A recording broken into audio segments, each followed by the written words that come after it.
ዕለታዊ መረጃዎችና ዘገባዎችን ይዤ መጥቻለሁ።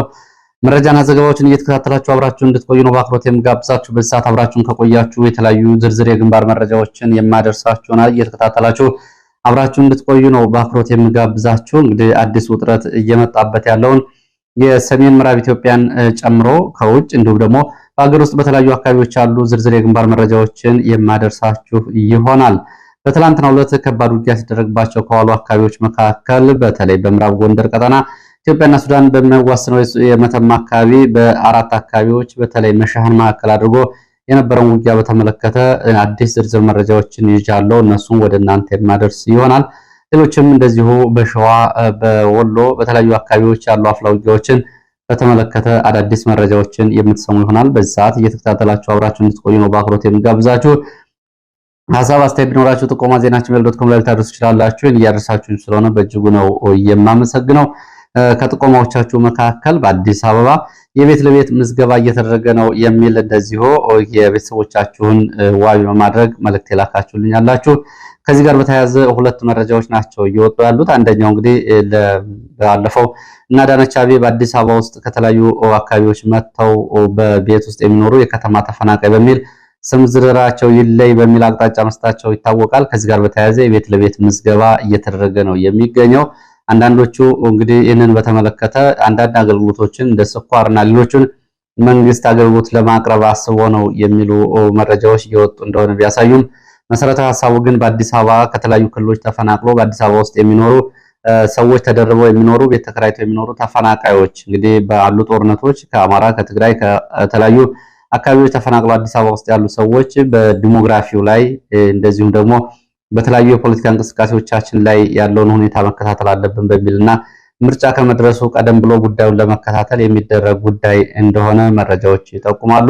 ተጨማሪ መረጃዎችን ወደፊት በዝርዝር ይዤ የምመለስ ይሆናል። በአዲስ አበባ ያሉ ተፈናቃዮች በከተማው ያሉ ማህበራዊ አገልግሎቶች ላይ ጫና ፈጥረዋል በሚል እንግዲህ ከአዲስ አበባ ተፈናቃዮች በሚል በጦርነቱ ምክንያት ወደ አዲስ አበባ የመጡ ሰዎች ያውም ደግሞ ሀብት ያላቸው የተሻለ ኢኮኖሚ የሚያንቀሳቅሱ ሰዎች በነገራችን ላይ ይሄ በተለይ በአማራ ክልል ያለው ጦርነት እንዲሁም ደግሞ በትግራይ ክልል የቆየው ጦርነትና በምዕራብ ኢትዮጵያ ወለጋና አካባቢ ያለው ጦርነት የበለጠ አዲስ አበባን ነው ተጠቃሚ የሚያደርገው። በእርግጥ በሌላ በኩል ጉዳት ቢኖረውም ብዙ ሰዎች ከየተለያዩ አካባቢዎች በጦርነት ምክንያት ወደ አዲስ አበባ መንቀሳቀሳቸው ይሄ እንግዲህ ለከተማው ያለው ኢኮኖሚ አስተዋጽኦ እንዳለ ሆኖ ንግድ ድርጅቶቻቸውን ሌሎችንም ይዘው ተንቀሳቅሰዋል።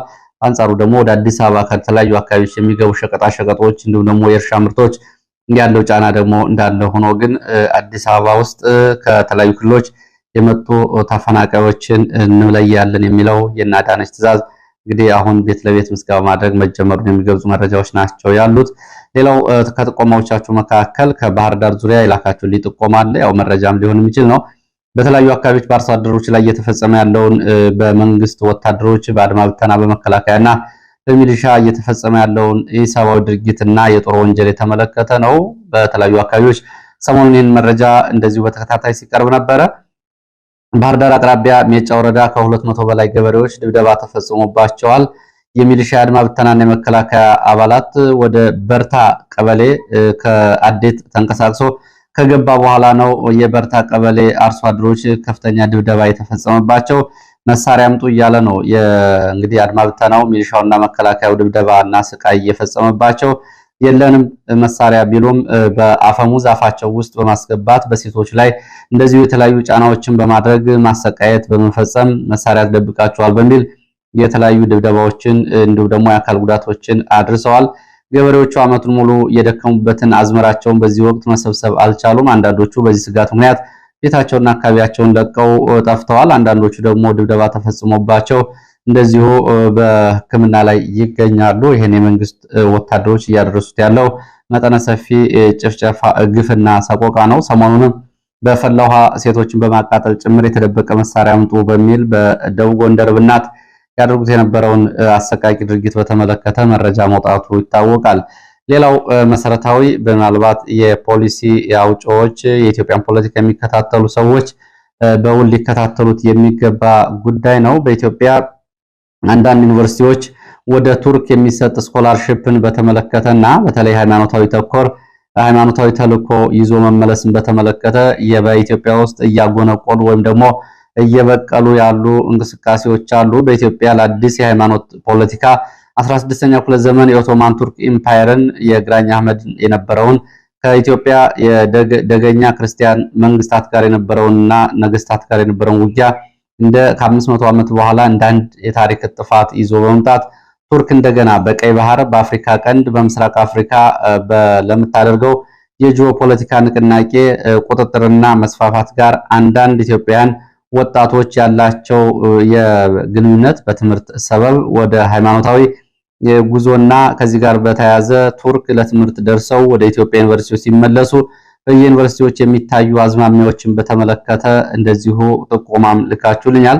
በአንድ ዩኒቨርሲቲ በርካታ ዓመታት ለትምህርት ቱርክ ቆይተው የመጡ ሰዎች አሁን ከመደበኛ የአካዳሚክ እንቅስቃሴ ባሻገር እንደዚህ አይነት የተልእኮ ተግባራትን ይዞ መምጣትና ማቀንቀን ይታያል። ጉዳዩ ቀጠናዊም አገራዊም አሳሳቢ ጉዳይ ስለመሆኑ እየገለጻችሁልኝ ነው። ከዚህ ጋር በተያያዘ እንግዲህ በነገራችን ላይ የ16ኛው ክፍለ ዘመን አካባቢ የነበረውን የግራኝ አህመድን ጦርነት በተመለከተ ያው ብዙዎቹ እንግዲህ እንደ አዲስ የፖለቲካ ሃይማኖታዊ ንቅናቄ እያደረጉ እየተመለከቱት ያቀረቡት ነው የሚገኘው። ይሄ ጉዳይ ያው እንግዲህ የታሪክ ጉዳይ ነው። በወቅቱ ሁለቱ የዓለማችን ሀያላን ሀገራት ፖርቱጋልና ቱርክ ናቸው። የቱርክ ኢምፓየር በተለይ የሙስሊሙን ዓለም በመወከል ፖርቱጋል ደግሞ የክርስቲያኑን ዓለም በመወከል ሁለቱ ሀያላን ናቸው። ሁለቱ ሀያላን ሀገራት በውክልና ጭምር በኢትዮጵያ ውስጥ ጦርነት ስለማድረጋቸው ይሄ የግራኝ አህመድና የነቫስኮ ደጋማ እንደዚሁ ለአጼ ልብነ ድንግልና ለአጼ ገላውዲዮስ ድጋፍ ለማድረግ የመጡ ወታደሮች የዓለም የኃይል ሚዛን ነው። ከዛ በተረፈና ወደታች የሚታየው ጉዳይ ግን እንደ አካባቢ ጦርነት ነው። ከዛ የተለየ ጉዳይ የለውም። ጦርነቱም ሃይማኖታዊም አይደለም። ሃይማኖታዊ ሊሆንበት የሚችለው ምክንያትም የለም። ይህንን ግን ከ500 ዓመታት በኋላ አሁን እንደ ፖለቲካ ጥፋት ይዞ መምጣት ያው ወደፊት እንግዲህ በብሔር ፖለቲካ እየታመሰች ባለች ሀገር ውስጥ ሌላ ቤንዚን ነው የሚሆነው። ጥቆማችሁን ወስጃለሁ። አመሰግናለሁ። ሌላው ወደ መረጃዎች ነው በቀጥታ የሚሄደው። ወደ ሱዳን የሚወስደን መረጃ ነው የማቀርበው። ያው ሱዳን ጉዳዩ የኢትዮጵያ ነው። ሱዳን ተዋጊ ሰራዊት ወደ ብሉ ናይል ግዛት ለማንቀሳቀስ በቤንሻንጉል ጉሙዝ ክልል የሚንቀሳቀሱ ታጣቂዎች በድጋፍ ሰጭነት፣ በመንገድ መሪነት፣ በሰርጎ ገብነትና በተባባሪነት ልትጠቀም ነው የሚል መረጃ ዛሬ ደርሶኛል። ከዚህ ከሱዳን የመጣው መረጃ ይህን ይላል። በዚህ እቅድ ምክክር ላይ የቀድሞ የኢትዮጵያ መከላከያ ሰራዊት አባላት የነበሩ የትግራይ ተወላጆች በዳርፉር ቀጠና በአብየ ግዛት አካባቢዎች ስምሪት ላይ የነበሩ እንደውም ደግሞ በቤንሻንጉል በተለያዩ የእርሻ ኢንቨስትመንቶች ላይ ስምሪት ላይ የነበሩ እነዚህ ወታደራዊ መሪዎችን ጨምሮ በዚህ ውይይት ላይ ሱዳን መንግስት ድጋፍ ፈልጋለሁ በሚል ጥሪ ማድረጉን ነው። እንግዲህ አንዳንድ ኮሎኒዎችም በዚህ ጉዳይ ላይ ለመነጋገር ወደ ገዳሪፍ ስለመሄዳቸው የሚገልጽ መረጃ አለ። የቤንሻንጉል በኩል እንግዲህ ቅዳሜና በቤንሻንጉል ክልል ቀደም ብሎ የኢትዮጵያ መንግስት የሱዳኑን ተዋጊ ኃይል መሐመድ ደጋሎን ለመደገፍ አርኤስኤፍ ማሰልጠኛ ጣቢያ ኢትዮጵያ ውስጥ እያቋቋመ ነው የሚለው መረጃ መውጣቱን ተከትሎ ነው ሱዳን ወደዚህ ቀጠና ኃይል ለማንቀሳቀስ ከገዳሪፍና ከሰላ አካባቢ የወሰነችው። እንግዲህ ሱዳን ይህን ውሳኔዋን ደግሞ በኢትዮጵያ ውስጥ የሚገኙ ታጣቂዎችንና የአብይ አህመድ መንግስትን የሚቃወሙ ኃይላት ድጋፍና ትብብር ያስፈልጋል በሚል ነው ይህን እያደረገች ያለችው። እስካሁን ድረስ ባለው ሁኔታ የቀድሞ የህወሓት ወታደራዊ አመራሮች እንዲሁም ደግሞ በሁለት የቤንሻንጉል ጉሙዝ ታጣቂ ቡድኖች ለዚህ እቅድ ጥሪ ተደርጎላቸዋል። እንግዲህ በዚህ ጋር በኢትዮጵያ መተከል፣ አሶሳ ዞን ትይዩ ባሉት ቀጠናዎች ከጃዊ ጀምሮ ነው ሱዳን ኃይል ለማንቀሳቀስ እቅድ የያዘው።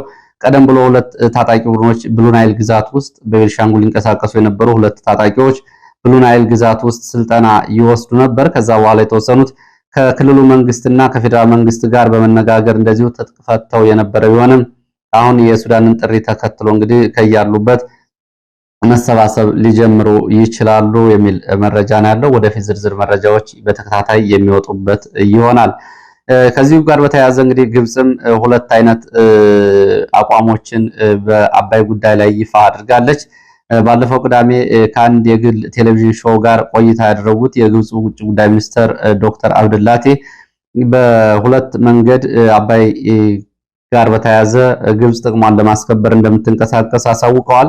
አንደኛው ሁሉም የተፋሰሱ ሀገራት የተውጣጡ ባለሙያዎች የኤክስፐርት ቡድን የአባይን ግድብ የማስተዳደር የመቆጣጠር ኃላፊነት እንዲሰጠው ብላለች። እንግዲህ በዛ ውስጥ እሷም የምትገኝበትና ከሁሉም ተፋሰሱ ሀገራት የተውጣጣ ቡድን እንዲቋቋምና ኢትዮጵያውያን ከኪሳቸው አውጥተው የገነቡትን ግድብ እንግዲህ ከሁሉም ሀገራት የተውጣጣ ቡድን እንዲቆጣጠረው የሚል ነው። በእጅ አዙር እንግዲህ አሁን እንደማለቷ ነው። ሁለተኛው ይህንን ለማስፈጸም ይህንን የባለሙያዎች ቡድን የቀረበውን ለማስፈጸም አሜሪካ በኢትዮጵያ ላይ ጫና እንድታደርግ ነው እንግዲህ የምታደርገው። ሁለተኛውና ግብጽ በራሴ መንገድ አስፈጽመዋል ያለችው ደግሞ ግብጽ የአባይን ውሃ ደህንነት አደጋ ላይ የሚጥሉ ማንኛቸውንም እንቅስቃሴዎች አልታገስም፣ የግብፃውያን ሕይወት አደጋ ላይ ወድቆ ህልውናቸው ጉዳት ደርሶበት ማየት አልፈልግም፣ ሁሉንም አቀፍ እርምጃ ለመውሰድ እገደዳለሁ ብላለች። እርምጃው እንግዲህ የግብፃውያንን ህልውና ለመጠበቅ የታሰበ ስለሆነ ሁሉንም አይነት እርምጃዎች እንወስደዋለን ብለዋል። እንግዲህ የግብጽ ተደጋጋሚ ዛቻ የሱዳን እና የምዕራብ ኢትዮጵያ ቀጠና አዲስ የኃይል ማስጠጋት ውሳኔ የአባይ ግድብ ምን አይነት ጉዳዮችን ሊያመጣ ይችላል የሚለው ጉዳይ አብሮ የሚታይ ነው። አሁን በተለይ የአልቡርሃን ጦርና ግብጽ የተለያዩ መንግስታት አይደሉም። ግብጽ ማለት ሱዳን፣ ሱዳን ማለት ግብጽ ነው። በተለይ አልቡርሃን ሁሉም ነገር አሁን ከግብጽ ነው ድጋፍ የሚደረግለት። ስለዚህ ከኢትዮጵያ አንጻርም ቀደም ብሎ የያዙት የተመሳሳይ አቋም አለ፣ ውይይቶች አሉ። ምን ጉዳይ ሊመጣ ይችላል አብሮ የሚታይ ነው የሚሆነው። ከነዚህ መረጃዎች ወደ ግንባር መረጃዎች በቀጥታ ሲሄድ ወደ ጋሸና የሚወስደን መረጃ ነው ወደ እናንተ የማደርሰው። ያው ጋሸናን ብዙዎቻችሁ ታውቋታላችሁ። በተለይ ግንባር መረጃዎችን ላለፉት 5 ዓመታት ስትከታተሉ የቆያችሁ ሰዎች በህወሓት እና በፌደራል መንግስቱ ጦርነት ጊዜ ስለ ጋሸና የነበረው የመረጃ ሽፋን የወታደራዊ አስፈላጊነትና ገዥ መሬት ያው ተደጋግሞ ቀርቧል። ከዛ በኋላ ፋኖ በዚህ ቀጠና በሚያደርጋቸው እንቅስቃሴዎች ጋሸናን መቆጣጠር በአካባቢው ያለውን አጠቃላይ ሁኔታ እንዴት እንደሚለውጠውም ተደጋጋሚ ዘገባዎች ሲወጡ ነበር። ለማንኛውም ትላንትና ከሰዓት በኋላ ጋሸና ከተማ በሚገኙ 2 ቦታዎች ላይ ፋኖ ጥቃት መፈጸሙን አስታውቋል። ወደ ጋሸና ከተማ ዘልቆ መግባት በ2 ቦታዎች ላይ ድንገተኛ ጥቃት መፈጸሙን የገለጸው ፋኖ ትላንትና ታህሳስ 5 2018 ዓ.ም ከሰዓት በኋላ የፋኖ አባላት ጋሸና ከተማ 2 ቦታዎች አንደኛ ፖሊስ ጣቢያ፣ ሁለተኛ ደግሞ ነዳጅ ማደያ ተብሎ የሚጠራው አካባቢ በተሰባሰቡ የሚሊሻ የአድማ ብተናና የመከላከያ አባላት ድንገተኛ ጥቃቶችን ፈጽመዋል። ድንገተኛ ጥቃቶችን ተከትሎ እንደዚሁ መከላከያ በዙ 23 በሞርተር በዲሽቃ ተከታታይ ተኩስ ያደርግ ነበር። ከጥቃቱ በኋላ ከጉዳት የተረፈው የአድማ ብተና የመከላከያና የሚሊሻ አባል ወደ መብራት ኃይል ማፈግፈጉን የመረጃ ምንጮቹ ገልጸዋል። ይህንን ተከትሎ እንግዲህ በአጠቃላይ በነበረው የሞርተርና የዲሽቃ ድብደባ እንዲሁም ደግሞ ድንገተኛ ጥቃት የደረሱ ጉዳት ግን በአሃዛዊ መረጃዎች ለማወቅና ለማረጋገጥ አልተቻለም። ሌላው እንደዚሁ በዚሁ ሰሜን ወሎ በነገራችን ላይ ይሄኛው መረጃ የተገኘው ከአማራ ፋኖ ብሔራዊ ኃይል ምኒልክ ዕዝ የደጋው መብረቅ ክፍለ ጦር ኮር ነው። የጋሸናውን ጥቃት በተመለከተ ከውሎ መረጃዎቻቸው ላይ ያሰራጩት ዋድላ እዚሁ ሰሜን ወሎ ዋድላ ጫና ሚካኤል ተብሎ የሚጠራ ቦታ በ3 ቀናት በፊት በተደረገው ውጊያ ሰብአዊ ቁሳዊና ወታደራዊ ኪሳራ ደርሷል። በወቅቱ የስልክ አገልግሎት ባለመኖር ነው መረጃው በለቱ ያልወጣው የሚሉት የመረጃ ምንጮች።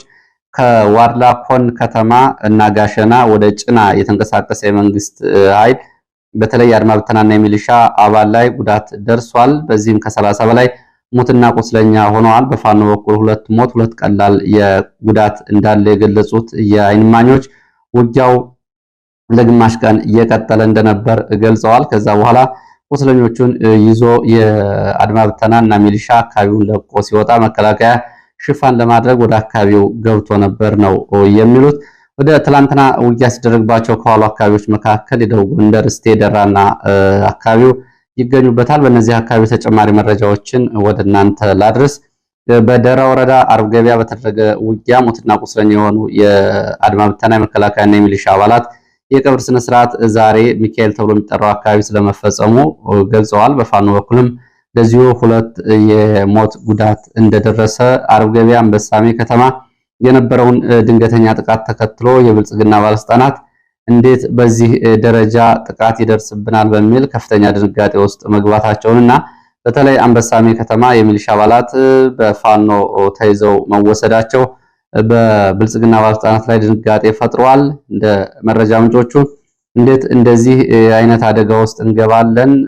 ጥበቃ የሚያደርግና ጥቃቱን የሚመክት ኃይል የለም ወይ በሚል የወረዳ አስተዳደሩ ሪፖርት ማድረጉን ሰምተናል ያሉት የመረጃ ምንጮች መከላከያው ቀድመን መረጃ እየሰጠ ነው፣ አልተከላከለልንም። ቀድሞ መከላከል ሲገባው አመራሩንና መዋቅሩን ለአደጋ አጋልጧል። ስለዚህ አመራሩና መዋቅሩ ዋስትና ስለሌለው ለቀን እንወጣለን የሚል ሪፖርት ስለማቅረባቸው ነው የተሰማው። በዚህ ቀጠና እንግዲህ ለዘመቻ ማህደረ ማርያም፣ ግንዳጠመም፣ ሳህና፣ ገላውዲዮስ፣ አንበሳሜ፣ አርብገቢያ ተሰማርቶ የነበረው የመከላከያ አድማ ብተናና የሚሊሻ ኃይል በነበረው ውጊያ ምክንያት ወደ አንድ ቦታ ተሰባስቧል። ትናንትና መካነ ኢየሱስን ስቴን ፋኖ ይዞ ነበረ።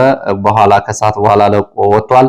አድማ ብተና መከላከያና ሚሊሻ መልሶ ገብቷል። አንበሳሜ እንደዚሁ ለሁለት ሰዓት ፋኖ ከተማ ውስጥ ውጊያ አድርጎ 4 የሚሊሻ አባላትን ይዞ ወጥቷል ከነ ትጥቃቸው። እንግዲህ በዚህ አካባቢ ዛሬ ግን ያለው ሁኔታ እየተረጋጋ ነው፣ ተኩስ የለም ሲሉ የዓይን እማኞች ገልጸዋል።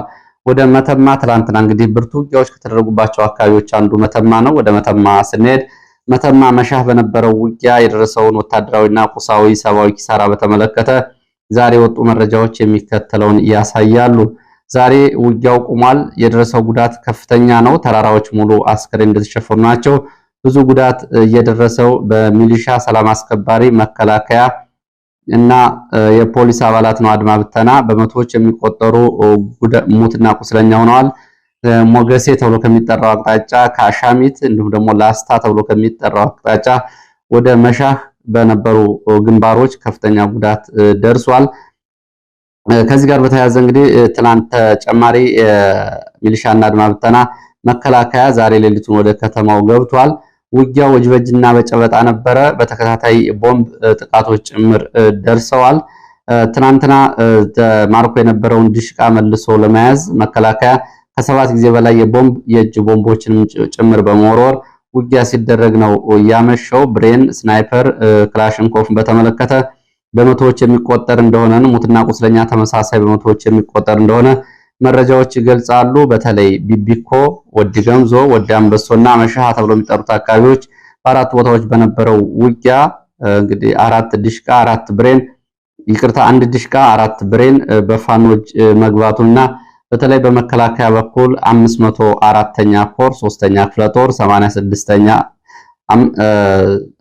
504ኛ ክፍለ ጦር 3ቱ ክፍለ ጦሮች 86ኛ 96ኛ እና 98ኛ ክፍለ ጦሮች የተወጣጣ የሻለቃ ኃይል ለውጊያ ቢገባም ከባድ ኪሳራ አስተናግዷል። የ505ኛ ኮር አዛዥ ጀነራል ሙላው የሚመራው ጦር ውስጥ የተወጣጣ ኃይል በኮሎኔል ሰለሞን እየተመራ ገብተው ነው ይህንን ወታደራዊ ኪሳራ ያስተናገደው ይላሉ የመከላከያ መረጃ ምንጮች። የመከላከያ 3 ክፍለ ጦር ሻለቃዎች አድማ ብተና ሰላም አስከባሪ ከፍተኛ ጉዳት ደርሶባቸዋል። አብዛኛው የሰራዊቱ አባላት እንደዚህ ወደ ውጊያ የገቡት አዲስ ሰልጣኞች ነበሩ። የ504ኛ ኮር አባላት በምርኮ መሳሪያን በተመለከተ እንግዲህ ፋኖ መጨረሻ ያወጡት መረጃ አለ። እንደ ዓይን እማኞች ግን 1 ሞርተር፣ 1 ዲሽቃ፣ 4 ብሬን እና ሌሎች በቁጥር ያልታወቁ የነፍስ ወከፍ መሳሪያዎች ስለመማረካቸው ሲገልጹ ዛሬ ወደ አካባቢዎቹ ማለትም ቢቢኮ፣ ወዲ አንበሶ፣ ወዲ ገምዞ፣ መሻሃ ከገንዳዋና ከአካባቢው ተጨማሪ የመከላከያ አድማ ብተና ሰላም አስከባሪና ሚሊሻ ስለመግባቱ ሲገለጽ ፋኖ ግን አካባቢውን ለቆ ወጥቷል። ከዚህ ጋር በተያያዘ በፋኖ በኩል የወጣ መረጃ አለ። የፋኖ መረጃ ደግሞ ይህንን ይላል። ያው እንግዲህ ውጊያውና ጉዳቱ ሰፊ ነው። ከውጊያው አንጻር ፋኖ በመጨረሻ ይህንን መረጃ አውጥቷል። ደጃዝማች 4ኛ ኮር ጥላት እንደመሰሰ በሚለው መረጃው በመተማ ወረዳ መሻሃ ቀበሌ የቁም ምሽግ ሰርቶ ህዝብ ሲያንገላታና ዘርፍ የሰነበተውን የ74ኛ ክፍለ ጦር አካል ሬጅመንቶች ተደምስሰዋል ይላል። በዚህ ውጊያ እንግዲህ የተሳተፉ የፋኖ ክፍለ ጦሮች ጎቤ ክፍለ ጦር፣ አርበኞች ክፍለ ጦር፣ ረመጡ ደጀን ክፍለ ጦር የተወጣጣ ደምሳሽ ፈጣን እንዲሁም ደግሞ አጣነው ዋሴ ተወርዋሪን በመሸገባቸው ከ12 ሰዓት እስከ ቀኑ 10 ሰዓት ድረስ በተደረገ የጨበጣ ውጊያ ጭምር ነው ጉዳት የደረሰውና ጉዳቱን በተመለከተ ከምዕራብ አርማጭሆ አብርሃ ጅራ በመነሳት መሻሃ ደርሶ ከድምሰሳ ሊታደግ የተንቀሳቀሰ የአብይ ሰራዊት ቀድሞ ስምሪት የተሰጠባቸው የደጃዝማች 4ኛ ኮር ዘራይ ክፍለ ጦርና ተከዜ ክፍለ ጦሮችን መተላለፊያ መንገዱ በሰዓት በመታጠሩ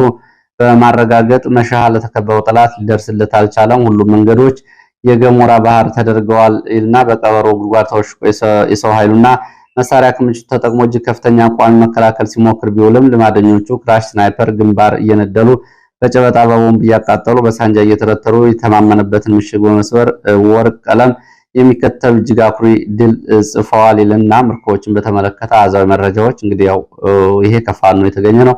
253 ኃይል የተደመሰሰ፣ 58 የቆሰለ፣ 55 እጅ የሰጠ፣ 83 የተማረከ ክላሽ፣ 2 የተማረከ ብሬን፣ 1 ዲሽቃ፣ 15000 ልዩ ልዩ ተተኳሾች ተማርኳል። በማጥራትና ማብቃት ተሞርዶ የተሰናዳው ደረጃዝማች 4ኛ ክፍለ ጦር መተማና አርማጭሆ የነበረውን ጥላት እያፈረስን ያል አማራ ፋኖ ሰሜን አማራ ቀጠና በላይዝ ታህሳስ 6 ዛሬ ያወጣው መረጃ ነው። ያው ትላንትና እንግዲህ የአሃዛዊ መረጃዎችን በተመለከተ ያው የተለያዩ ሰዎች የሰሟቸውን ነገሮች ይናገራሉ። ከዛ አንፃር በአሃዛዊ ቁጥሮች ላይ መተማመን እንዲኖር በሚል ነው እንግዲህ የፋኖ የመጨረሻ አሃዛዊ ቁጥሮች እነዚህ ናቸው። በአንድ ውጊያ ውስጥ እንግዲህ ይህንን ቁጥሮች ለማረጋገጥ በጣም አስቸጋሪ ነው።